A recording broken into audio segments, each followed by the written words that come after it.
Hello everyone, welcome back to my channel Kolkata BM rider. আমি অমিত নিয়ে এসেছি নতুন একটি ব্লগ। আজকে আমরা যাচ্ছি তমলুকে অবস্থিত শ্রী বর্গভীমা মাতার মন্দিরে। তাই আমরা সবাই মিলে সকাল সকাল বেরিয়ে পড়লাম মাকে দর্শন করার জন্য। আমরা আজকে 4 হুইলার করে যাচ্ছি, 5 জন আমরা যাচ্ছি।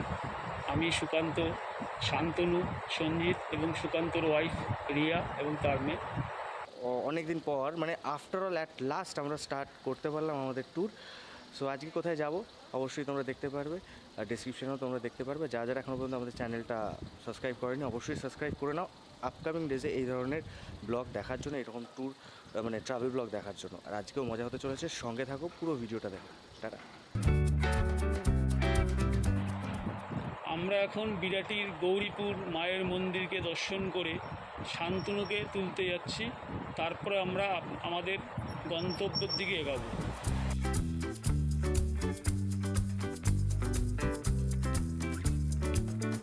এই যে নবায়ন উকি ঝুঁকি মারছে, নবায়ন নবায়ন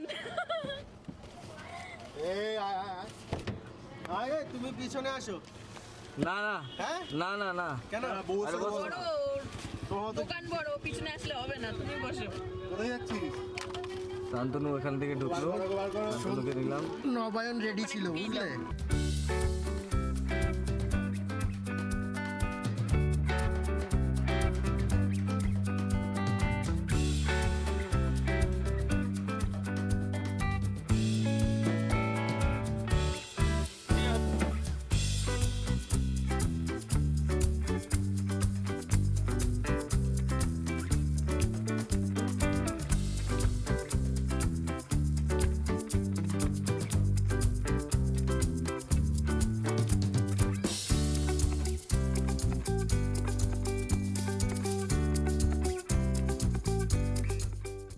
অলরেডি সঞ্জিত দাঁড়িয়ে আছে, আমরা অনেকটাই লেট হয়েছে।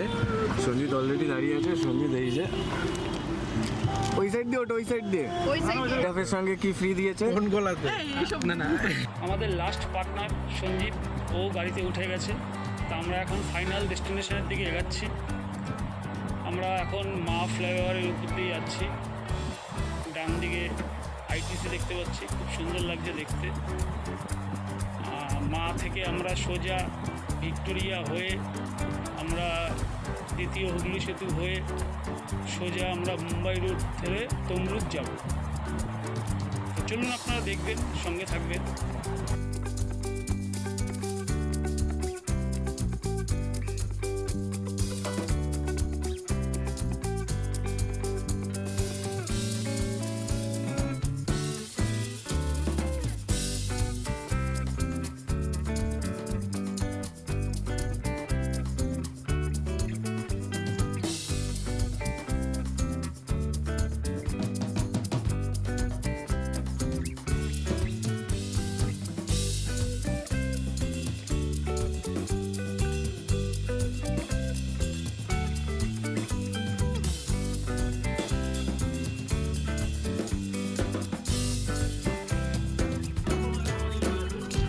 বন্ধুরা, আমরা এখন হাওড়া জেলায় ঢুকে গেছি। ওয়েলকাম টু হাওড়া লেখা ছিল বোর্ডে। হাওড়া জেলাতে ঢুকে আমরা এখন বোম্বে রুটটা ধরে নেব। বোম্বে রুট ধরে আমরা সোজা আমাদের গন্তব্যের দিকে এগাবো। হ্যাঁ, মাঝখানে একটু দাঁড়াবো, একটু ব্রেকফাস্ট করে নেবো। আমরা সকাল থেকে কিছুই খাইনি এখনও পর্যন্ত। তারপরে আমরা এগাবো। চলো আমার দীঘা বেড়ে যাই, চলো এই বান্ডিটা মায়ের মন্দিরে পুজো দিয়ে দীঘা। এই জায়গাটা না কাদাবে। পাঁচলা পাঁচলা জায়গাটা সেটাই বললো একটু।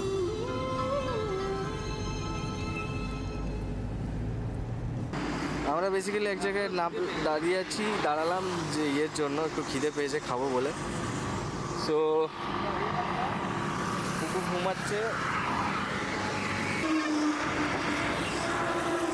কি খাবার আছে একটু নিয়ে নিতে হবে। দেখো আছে নিশ্চয়ই।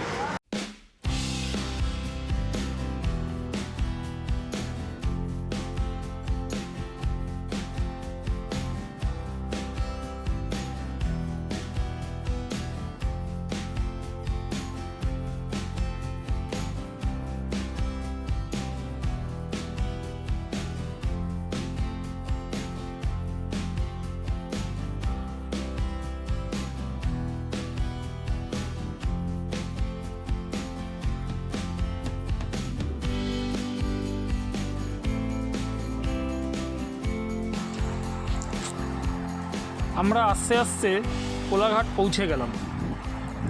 এটা হলো সেই কোলাঘাটের ব্রিজ। আমরা এখন ব্রিজের উপর দিয়ে যাচ্ছি, কিন্তু আমরা কোলাঘাট এখন দাঁড়াবো না, আমরা ফেরার সময় কোলাঘাট দাঁড়াবো। এই কোলাঘাট থেকে বাঁদিকে যে রাস্তা দীঘা যাচ্ছে, সেই দীঘার রাস্তা ধরে কিছুটা এগালেই তমলুক পড়বে। সেই তমলুক থেকে বাঁদিকে আবার মায়ের মন্দিরের দিকে যেতে হবে। মন্দিরের পাশেই রূপনারায়ণ নদী আছে, নদীর পাড়েই একেবারে মন্দির আছে। আমরা এখন সেখানেই যাচ্ছি।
আমরা বর্গভীমা মাতা মন্দির চলে এসেছি।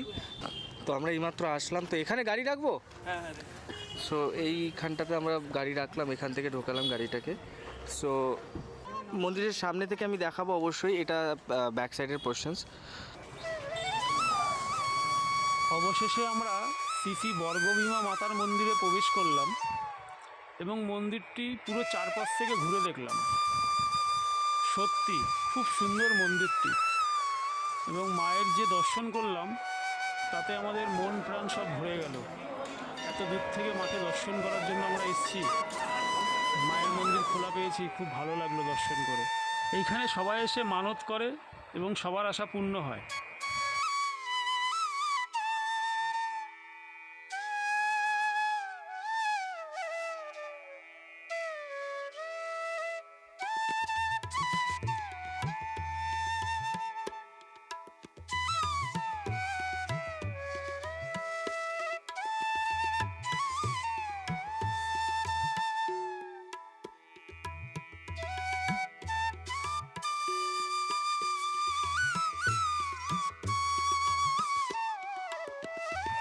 আমরা মায়ের কাছে এখন যাব, মাকে দর্শন করব।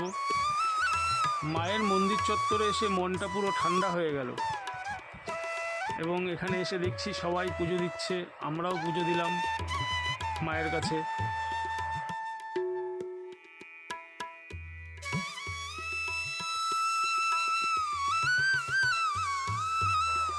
এই যে দোকানগুলো আছে, আদি মিষ্টান্ন ভাণ্ডার ও পূজা মিষ্টান্ন ভাণ্ডার, এটা মন্দিরের ভিতরে অবস্থান করছে। এদের দোকানে কেনাকাটি করার জন্য খুব সুন্দর সুন্দর মায়ের ছবি এবং আরও নানা রকম জিনিস, লাইটিংয়ের উপর বাচ্চাদের খেলনা, এগুলো সব এখানে ওরা রাখছে। তারপরে আমরা এখানে আসতে অনেকটা লেট করে ফেলেছিলাম। এই মন্দিরে আমাদের এক পরিচিত দাদা ছিল, তিনি আমাদের জন্য ভোগের প্রসাদ আর কি আয়োজন করে রেখেছিল। অ্যাকচুয়ালি ভোগের প্রসাদ খাওয়ার সময় শেষ হয়ে গেছে, কিন্তু আমরা যেহেতু এত দূর থেকে এসেছি, আমাদের জন্য ভোগের প্রসাদ রেখেছিল, এবং অবশেষে আমরা ভোগের প্রসাদ এখানে এসে খেলাম। রিয়া আসছে পুকুকে নিয়ে, আমরা সবাই এখন বসে খাচ্ছি, মজা করছি, আর ওই দাদাই ক্যামেরা দিয়ে আমাদের ভিডিও করে দিল, খুব ভালো লাগলো। আমরা এখন পেছন দিকে রূপনারায়ণ নদী আছে, আমরা এখন নদীর দিকে যাব খাওয়া দাওয়া শেষ হলেই।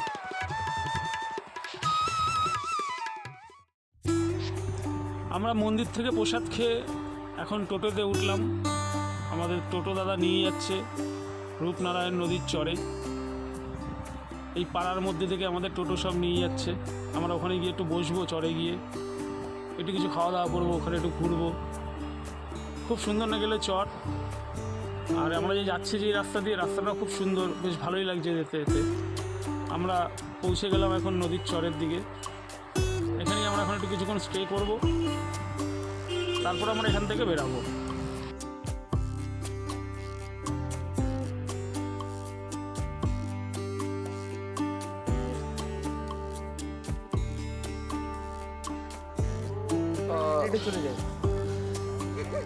সামনেটা পুরোটা চর পড়ে রয়েছে।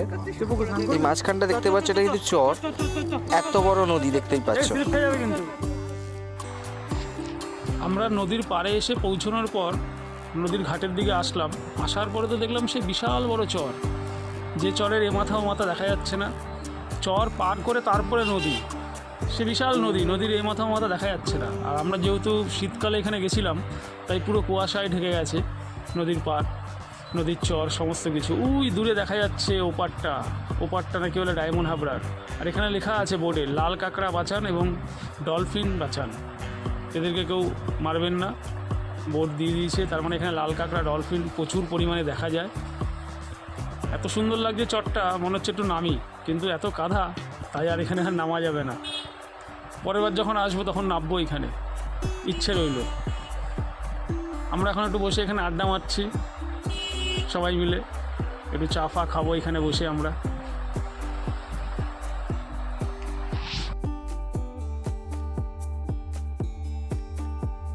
এই যে যেই দিকটা আমি দেখাচ্ছি, এই দিকটা হচ্ছে হলদিয়া বন্দর।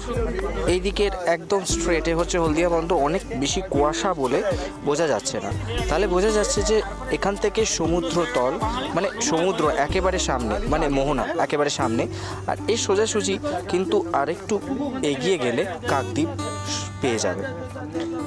আর যদি নদীর ওই পারের কথা বলি, নদীর কিন্তু যেই নদীটা দেখতে পাচ্ছ, এই যে পুরোটাই কিন্তু নদী, তারপরও যেখান থেকে জল, তার ওই পারে দেখতে পাচ্ছ, ওই পারে কিন্তু ডায়মন্ড হারবার। ওটাই হবে। আর এখান থেকে লোকে গঙ্গাসাগর যায় কি করে?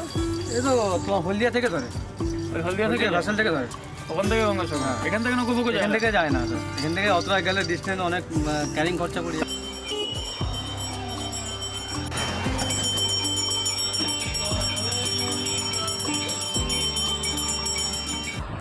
আমরা এখন বাড়ি ফিরছি, এই কোলাঘাট এসে পৌঁছালাম। এখানে একটু চা বিস্কুট খাবো, টি ব্রেক, তারপরে আবার আমরা বাড়ির দিকে রওনা দেবো।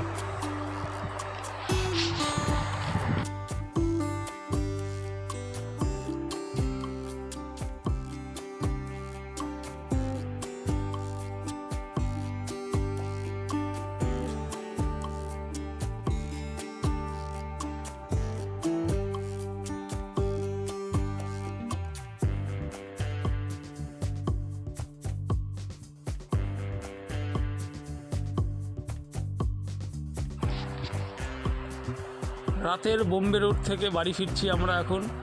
গাড়ি চালাতে খুব মজা লাগছে, এত সুন্দর রাস্তা, এবং রাস্তাতে সেরকম জ্যাম নেই, ফাঁকা ফাঁকায় আমরা পৌঁছাচ্ছি বাড়ির দিকে।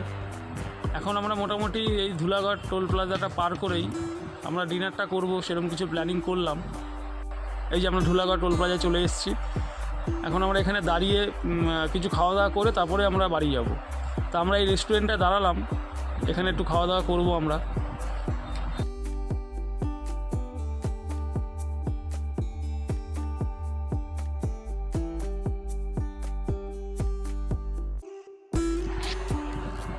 রেস্টুরেন্টটা তো খুব সুন্দর রেস্টুরেন্ট, খুব সুন্দর সাজানো গোছানো, এখানে অ্যাম্বিয়েন্স খুব ভালো, খাওয়া দাওয়ার কোয়ালিটিও খুব ভালো।